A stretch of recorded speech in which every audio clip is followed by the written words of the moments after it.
ආයිබෝවන් කියලා පිළිගන්න හැමෝම eketha YouTube channel එකේ Python video series එකේ 30 වෙනි වීඩියෝ එකට. ඉතින් වීඩියෝ 30ක් පුරාවට අපි ගොඩක් දේවල් කතා කරලා තියෙනවා. ඒ හැමදේම බැලුවේ නැත්නම් බලන්න. අද අපි කතා කරන්න යන්නේ loop සම්බන්ධව ටිකක් අමුතුම loop එකක් ගැන. ඉතින් මේ loop එක තේරුම් ගන්න නම් අපේ කලින් loop සම්බන්ධ videos ඔයාලා බලලා ඉන්න ඕන. ඒවා බැලුවේ නැත්නම් පහළ description එකේ link එක තියෙනවා. අනිවාර්යයෙන්ම බලලා ඉන්න. අද අපි කතා කරන්න යන්නේ හරිම අමුතු loop එකක් ගැන. ඉතින් මම ලූප් එකේ මොකද්ද වෙන්නේ කියලා කියන්න කලින් අපි මේ ලූප් එක පොඩ්ඩක් එක්ස්ප්ලেইন කරගෙන ඉමු. පැහැදිලි කරගෙන ඉමු. ඊට පස්සේ බලමු මොකද්ද ඇත්තට මේකේ තියෙන විශේෂත්වය කියලා. හරි. වෙනදා වගේම තමයි හැබැයි ලූප් එක පටන් අරගෙන තියෙන්නේ c = 0යි කියලා. ඒ කියන්නේ c ගියාගේ බිඳුවෙන් තමයි ලූප් එක පටන් ගන්න තියෙන්නේ. ඊට පස්සෙව මෙයා අහනවා c ගියාගේ කුඩාද සමානද 10ට කියලා. මේක හරි සාමාන්‍යයි. අපි වෙනදත් මේ වගේ දේවල් කතා කරලා තියෙනවා. c ගියාගේ කුඩාද සමානද 10ට කියලා අහනවා. c ගියාගේ කුඩා එන්නේ 10ට වඩා. ඔව් ඒක හරි. මොකද c බිඳුවයි. c බිඳුවයි කියන්නේ 10ට වඩා පොඩි අගයක්. ඒ නිසා මෙතන කන්ඩිෂන් එක yes පැත්තටයි යන්නේ. yes පැත්තට ගිහිල්ලා c ගියාගේ අවුට්පුට් කරනවා. හරි. c ගියාගේ කීයද බිඳුව. c ගියාගේ බිඳුවයි කියලා අවුට්පුට් කරනවා. දැන් මොකද වෙන්නේ? දැන් මෙතනින් එහාට ඔන්න ඔයාට පොඩි වෙනසක් තේරෙන්න පුළුවන්. මොකද්ද? ඒ තමයි වෙනද අපි c = c දාන එක. එහෙම නැත්නම් කලින් වීඩියෝ එකකින් නම් අපි කතා කරා c = c ඍණ එක. ඔය වගේ මෙතන මොකක් හෝ ස්ටෙප් එකක් ගැන දානවා මෙතන. නමුත් අද එහෙම දෙයක් දාලා නැහැ. දැන් මොකද වෙන්නේ? ඒ කියන්නේ c ගියාගේ වෙනසක් වෙන්නේ නැහැ. මොකද දැන් අපි c = c දාන එක වගේ දැම්මොත් තමයි c ගියාගේ එකකින් අඩු වෙන්නේ. මෙතන c = c ඍණ එක වගේ දැම්මොත් c ගියාගේ එකකින් c = c දාන එක දැම්මොත් c ගියාගේ එකකින් වැඩි වෙනවා. c = c ඍණ එක දැම්මොත් c ගියාගේ එකකින් අඩු වෙනවා. ඔහොම වෙන්න නම් අපි මේ වගේ ස්ටෙප් එකක් මොනවා හරි ස්ටෙප් එකක් දාන්න ඕන. නමුත් මේ ගැලීම් සටහනේ එහෙම කිසිම ස්ටෙප් එකක් ඔයාලට දකින්න ලැබෙන්නේ නැහැ. ඒක ඔයාලට තේරෙනවා ඇති. එහෙනම් මොකද්ද මේක වෙන්නේ? එහෙනම් වෙන්නේ මේ c ගියාගේ දැන් මෙතන යද්දි බිඳුවම තමයි. ඒ කියන්නේ c ගියාගේ මෙතන පටන් ගත්ත වැලියු එක තමයි මෙතන පාස් කරද්දි තියෙන්නේ. ඒ කියන්නේ c ගියාගේ වෙනසක් වෙන්නේ නැහැ. ඉතින් ඒ වැලියු එකත් එක්කම මෙහෙම උඩට ඇවිල්ලා මෙතනින් ආය කන්ඩිෂන් එකෙන් ආය චෙක් වෙන්නේ බිඳුව කුඩාද 10ට කියලා. ඉතින් ඒ වතාවෙත් ඔව් කලින් වතාවෙත් අපි චෙක් කරේ බිඳුව කුඩාද 10ට කියලා. මේ වතාවෙත් අපි චෙක් කරන්නේ බිඳුව කුඩාද 10ට කියලා. ඉතින් එතනදිත් true වෙනවා. ඒ කියන්නේ yes වෙනවා. ඊට පස්සේ output වෙනවා ආය බිඳුවයි කියලා. ඊට පස්සේ රවුන්ඩ් එකේ ආයෙත් බිඳුවම තමයි. මේ c ගියාගේ බිඳුවම තමයි ආයෙ වෙනසක් වෙන්නේ නැහැ. පැහැදිලිනේ? මොකද අපි මොකුත් වෙනසක් කරන්න කෙනෙක්ව දාලා නැහැ මෙතන. එහෙනම් මේ c ගියාගේ දැන් දිගටම බිඳුව විදිහට තියෙනවා.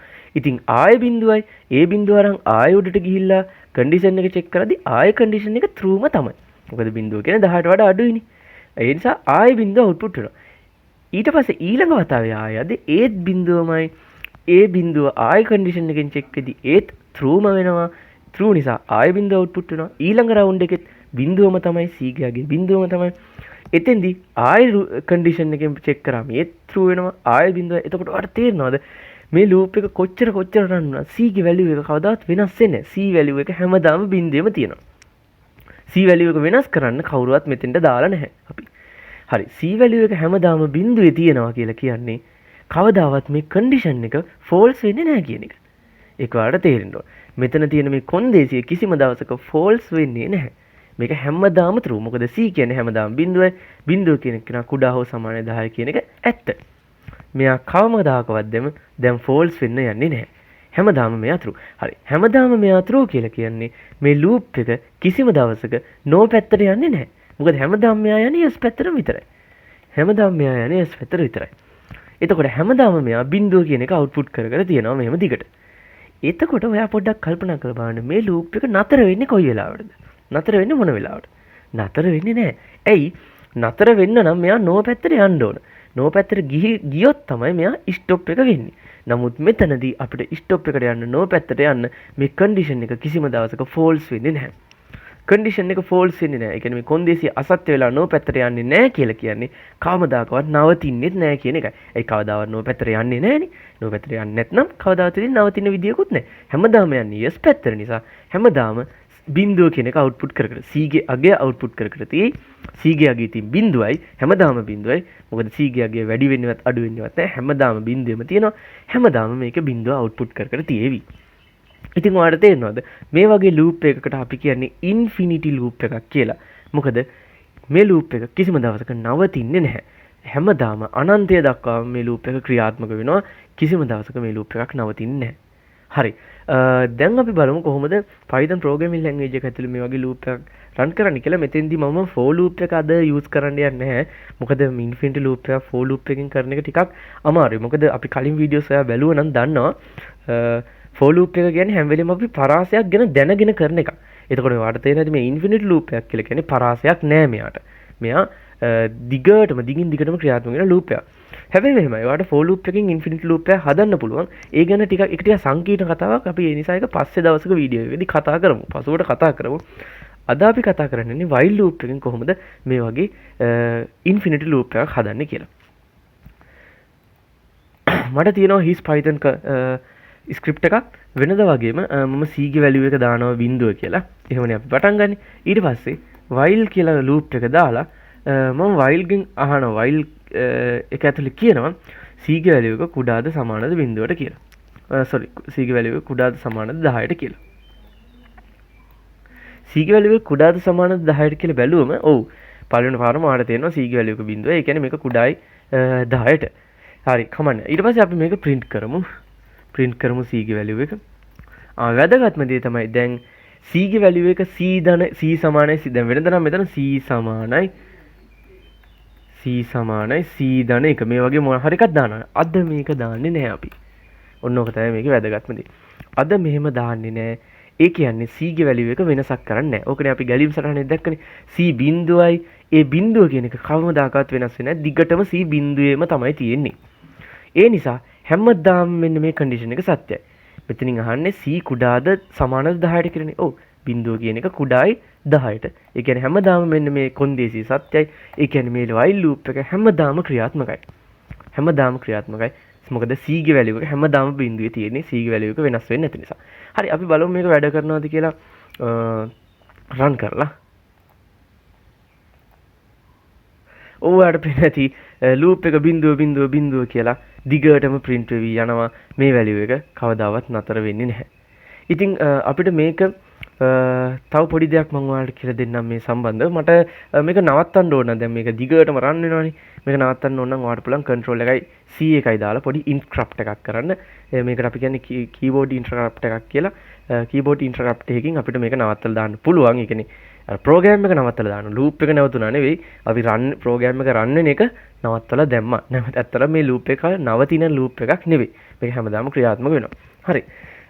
දැන් අපිට පොඩි දෙයක් මම ඔයාලට කියලා දෙන්නම්. ඒ තමයි මෙන්න මෙතන කොන්දේසිය ගත්තොත් මේ කොන්දේසියේ බූලියන් වැලියු එක ගැන හිතන්න. අපි මෙන්න මේ සංසන්දනාත්මක ගණිත කර්ම ගැන මීට කලින් වීඩියෝ එකදී කතා කරලා තියෙනවා. මම link එක පහලා දාන්නම්. බැලුවේ නැත්නම් බලන්න description එකේ ඇති. සංසන්දනාත්මක ගණිත කර්මයක් විදිහට ඔයාලට මේක ගන්න පුළුවන්. මෙන්න මේක සංසන්දනාත්මක ගණිත කර්මය. මේ සංසන්දනාත්මක ගණිත කර්මයත් එක්ක තියෙන මෙන්න මේකේ වැලියු එක කීයද?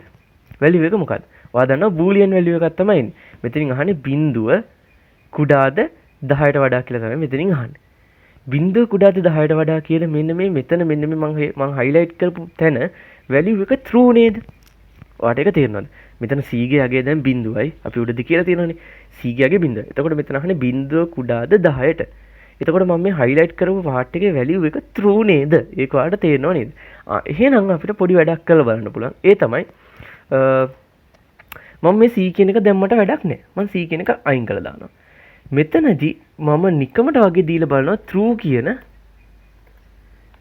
boolean value එක. මම boolean ගැනත් කලින් වීඩියෝ එකක් කරලා තියෙනවා. ඒකේ link එකත් පහලින් දාන්නම්. එතකොට ඔයාලට තේරෙනවද මෙතන මම දැන් condition එක අයින් කරලා කෙලින්ම condition එකෙන් output වෙන කෙනාවම දැම්මා. condition එක අයින් කරලා condition එකෙන් output වෙන කෙනාවම දැම්මා. කවුද condition එකෙන් output වෙන්නේ? true කියන boolean value එක. මෙයා හැමදාම true නේ. දැන් මෙයා හැමදාම true. අර අතන condition එක වගේ තමයි. condition එකත් හැමදාම true නේ. ඒකනේ loop එක හැමදාම ක්‍රියාත්මක වෙන්නේ. ඒ නිසා මම මෙතන boolean value එකත් true කියලාම දැම්මා. හැමදාම true වෙලා දැන් මේක තියෙයි. ඊට පස්සේ මට පුළුවන් ඕන නම් මෙතන වෙන මොන හරි දෙන්න. දැන් අපිට c නෑනේ. මම c වයින් කරානේ. ඒ නිසා print c කියලා දෙන්න බෑ අපිට. මෙතන අපිට පුළුවන් hello හරි මොන හරි එකක් දීලා බලන්න. දීලා බැලුවොත් මම මේක save කරලා run කරලා බැලුවොත් ඔයාලට පේනවා දිග්ගටම hello කියලා මේකේ print වෙන්න පටන් ගන්නවා. ඉතින් මෙතනත් හේතුව අරකම තමයි. මම මේක interrupt කරන්නම්.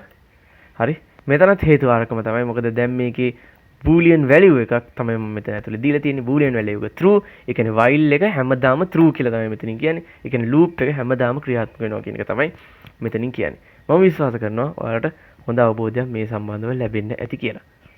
ඉතින් මේ දේ තමයි මට අද වීඩියෝ එකෙන් කතා කරන්න ඕන උනේ. ඔන්න අපි ඉන්ෆිනිට් ලූප් එකක්. ඒ කියන්නේ කවමදාකවත් ඉවර වෙන්නේ නැති ලූප් එකක් ගැන අද කතා කරා. ප්‍රශ්න ගැටලු තියෙනවා නම් කමෙන්ට් කරන්න. වීඩියෝ එක හොඳ නම් අනිවාර්යයෙන්ම ලයික් කරලා channel එක subscribe කරලා තියාගන්න. මේ වගේ වීඩියෝස් ගොඩාක් අපි ඉස්සරහට කරන්න බලාපොරොත්තු වෙනවා. ඔයාලට හොඳට මේ programming concept තේරුම් ගන්න පුළුවන් වෙන්න. ඉතින් යාළුවොත් එක්ක මේක share කරගන්න. ඒ වගේම අපේ social media links දාලා තියෙනවා පහළ description එකේ. ඒවත් එක්ක එකතු වෙන්න. ඊළඟ වීඩියෝ එකකින් හමු වෙමු. මම ආයේෂ් eketha YouTube channel එක වෙනුවෙන්.